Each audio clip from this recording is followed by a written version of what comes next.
Excellent, good. Mark Barnes sent an article to me a couple of months ago on selling to the C-suite. And I want to just show you that article and show you some of the key points, coming back to Mac's point before of selling to, and David showed the slide, the higher up the ladder you go, the more you need to adjust your behaviour. So, Kanzai said, what do you mean by C-suite? So here it is, Kanzai. C-level executive. The top corporate executive whose job title begins with the letter C, standing for Chief Human Resources. Here in the actual C-suite, CFO, Chief Financial Officer, CEO, Chief Executive Officer, CIO, Chief Information Officer, Chief Investment Officer, Chief Marketing Officer, Chief Operating Officer, Chief Technology Officer, there's Chief Security Officer. So people sitting around that board table. Now, I'm going to get you at your table to say, all right, so what are some of the problems that people face when they are selling to that level of person in the organisation? Giving you 2 minutes at your table to discuss what are some of the problems people face in dealing with people at that level. Go. You've got 2 minutes. Sometimes you're nervous or Okay, last 30 seconds on this. Time poor when What you're are C the level, problems in selling right? to You're very time poor, those C-suite right? executives? And you have a lot of people, and you have the perspective that why should I go through details when I've got all the managers around me, right? So you really got to make it quick and make it value for me, you know. Yeah. All right, let's stop. I'll start with Paul. What was one of the problems that you said? There's probably 100 problems, but let's just start with one. What did you say? What did your table say, Paul? If we only do one, the C-suite are very time poor, so they don't have a lot of time to go into detail. They want to cut to the chase and get confidence that you're going to deliver and be the right person to partner with, but you don't have a lot of time to do that. So you've given me two very good ones. One, they're time poor. So we don't have a lot of time to go through 400 questions with these. How do I develop trust and get confidence fast? Excellent. Can you pass it on to another table down there and see? Can you guys add to that list? What did you say, Catherine? Give me one or two more. Nobody wants to take your microphone. To find out the interest topic for the C-levels. We need to what, sorry? The interesting topic from the C-levels. So interesting target. Topics. Oh, the right target. Yeah, the right person. The right person, the decision maker. No. No? That is one, no? The right topic. Oh, the right topic. So, in other words, what is their pain point?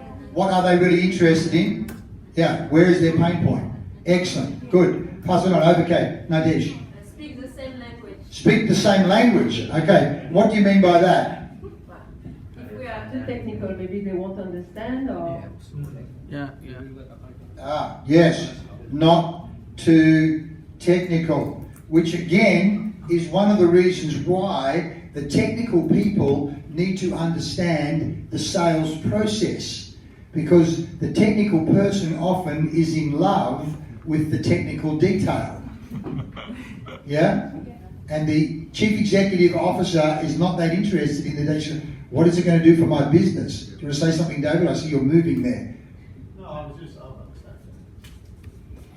Which brings me to what Paul had said to me before, is that with public companies in particular, you can get a lot of information about them before you go and meet with them. You can go to their annual report. You can go to newspaper articles. You search to find out what is going on with that company before you go there. I mean, ideally, you even print it out, have it in a folder, so when you open it up, they go, whoa, this person's done some research on us. Can I just give a really good example? Of course. I went and saw, what's the mining company in Australia that we got? Rio, BHP. No, Western. Monadelphous? No. Rio Tinto? BHP? The biggest gold company in the world. It starts with... De Beers? No. It's diamonds. Gold. No, it wasn't Newcrest. No. No, it Who's starts... the guy that I went and met there? Twiggy Forest? No, it's iron ore. It starts with gold. The name itself starts with gold. Goldfields. Gold. Right? Goldfields at Kalgoorlie. So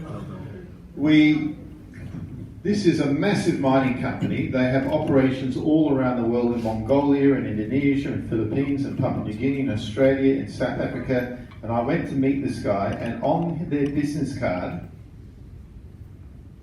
it said they wanted to be the most sustainable mining company in the world. The most sustainable mining company in the world.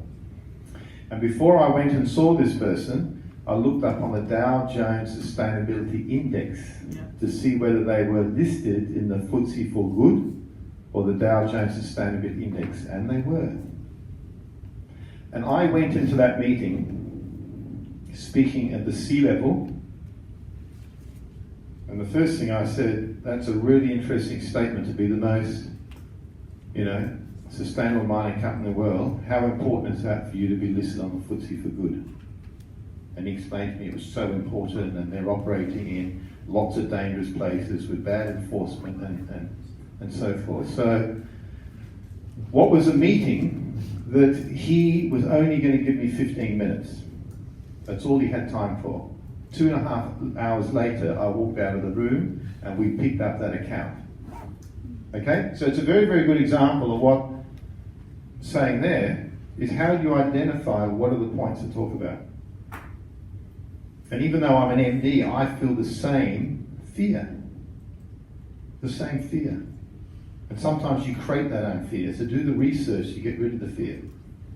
Last Friday night, I went to the HSBC and British Chamber ball in Hong Kong. And I was invited there by the HSBC Bank.